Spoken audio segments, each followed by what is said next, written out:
ఎమ్మెల్యేల అనర్హత అంశంపైన సుప్రీంకోర్టు తీర్పు కీలకంగా మారుతోంది. అనర్హత పిటిషన్లపై 3 నెలల్లో నిర్ణయం తీసుకోవాలని సుప్రీంకోర్టు ఆదేశించింది. అనర్హత పిటిషన్లపైన సుదీర్ఘ విచారణ జరిగింది. తీర్పు రిజర్వ్ చేసిన ధర్మాసనం ఈ రోజు సుప్రీంకోర్టు ప్రధాన న్యాయమూర్తి జస్టిస్ బిఆర్ గవాయ్ నేతృత్వంలోని ధర్మాసనం నేడు తీర్పు వెలువరించిన నేపథ్యంలో తెలంగాణలో వేడివేడిగా జరుగుతున్న రాజకీయ పరిణామాల నేపథ్యంలో ఫామ్ హౌస్లో కేసీఆర్తో కేటీఆర్, హరీష్ రావు కీలక భేటీ ప్రాధాన్యత సంతరించుకుంది.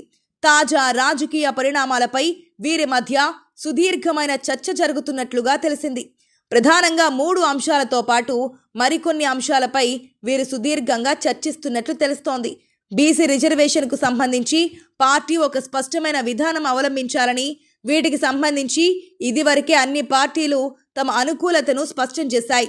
బీఆర్ఎస్ మాత్రం రిజర్వేషన్ బిల్లును శాసనసభలో మద్దతు పలికినా ఒకవేళ బిల్లుకు రాష్ట్రపతి ఆర్డినెన్స్ పై గవర్నర్ ఆమోదముద్ర వేయకున్నా పార్టీ పరంగా స్థానిక సంస్థల ఎన్నికల్లో 42% బీసీలకు సీట్లు కేటాయిస్తామని కాంగ్రెస్ ప్రకటించిన నేపథ్యంలో పార్టీ కూడా అదే విధానం అవలంబించుకుంటే పార్టీకి నష్టం వాటిల్లే ప్రమాదం ఉందనే విషయమై చేర్చినట్లు తెలుస్తోంది. అలాగే స్థానిక ఎన్నికల నోటిఫికేషన్ జారీ చేసే అవకాశం ఉన్నందున ఈ ఎన్నికలకు ఏ విధంగా శ్రేణులను సమాయత్తం చేయాలనే విషయంపై చర్చిస్తున్నట్లు తెలుస్తోంది.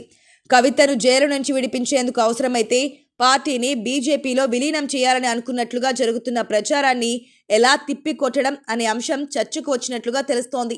తెలంగాణ జాగృతి కార్యక్రమాలతో కవిత దూకుడు ప్రదర్శిస్తున్న ఈ తరుణంలో పార్టీ ఏ విధంగా వ్యవహరించడం, కవిత కార్యకలాపాలతో పార్టీకి ఎంతవరకు లాభం నష్టం అనే విషయాలపై కూడా చర్చ జరిగే అవకాశాలున్నట్లుగా తెలుస్తోంది.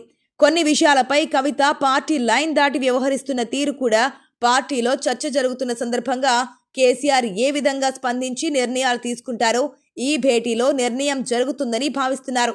స్థానిక ఎన్నికలకు సంబంధించి కార్యాచరణ రూపొందించేందుకు వీలుగా త్వరలో పార్టీ ప్రధాన నాయకులతో పాటు మండల, జిల్లా స్థాయి నాయకులతో ఒక సమావేశం త్వరలో ఏర్పాటు చేసి ఎన్నికల సందర్భంగా పార్టీ శ్రేణులకు కేసీఆర్ దిశ నిర్దేశం చేసేందుకు తెలంగాణ భవన్లో ఒక విస్తృత స్థాయి సమావేశం ఏర్పాటు చేయాలనే తలంపులో ఉన్నట్లుగా తెలిసింది. మరోవైపు ఎమ్మెల్యేల అనర్హత అంశంపైన సుప్రీంకోర్టు తీర్పుపైన బీఆర్ఎస్ వర్కింగ్ ప్రెసిడెంట్ కేటీఆర్ స్పందించారు. కీలక వ్యాఖ్యలు చేశారు. ఇది ఒక చారిత్రాత్మక తీర్పుగా అభివర్ణించారు. పార్టీ మారిన 10 మంది ఎమ్మెల్యేల అనర్హతపై 3 నెలల్లోపు స్పీకర్ నిర్ణయం తీసుకోవాలన్న సుప్రీంకోర్టు తీర్పును స్వాగతిస్తున్నట్లుగా తెలిపారు. ప్రజాస్వామ్యాన్ని కాపాడిన సీజీఐకి ధన్యవాదాలు తెలిపారు. కొంతమంది ప్రజా ప్రతినిధులు అడ్డదారులు తొక్కినంత మాత్రాన ప్రజాస్వామిక వ్యవస్థ నాశనం కాదని సుప్రీంకోర్టు నిరూపించిందని కేటీఆర్ హర్షం వ్యక్తం చేశారు. గత ఎన్నికల సందర్భంగా పాంచ్ న్యాయం పేరుతో పార్టీ మారితే ఆటోమేటిక్గా అనర్హత వర్తించాలని కాంగ్రెస్ అధినేత రాహుల్ గాంధీ చెప్పారని గుర్తు చేశారు. రాహుల్ గాంధీకి నిజాయితీ ఉంటే తాను చెప్పిన నీతులకు కట్టుబడి ఉండాలని కేటీఆర్ సవాల్ విసిరారు. చట్టవిరుద్ధంగా 10 మంది పార్టీ మారారని చెప్పేందుకు దర్యాప్తు అవసరం లేదన్నారు.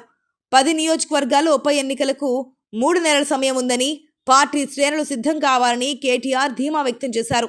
అదే సమయంలో ఈ కేసులో సుప్రీం కీలక వ్యాఖ్యలు చేసింది. ఏళ్ల తరబడి పిటిషన్లను పెండింగ్లో పెట్టడం సరికాదని ధర్మాసనం అభిప్రాయపడింది. సుప్రీం తాజా తీర్పుతో స్పీకర్ ఎలాంటి చర్యలు తీసుకుంటారనేది ఇప్పుడు కీలకంగా మారుతోంది.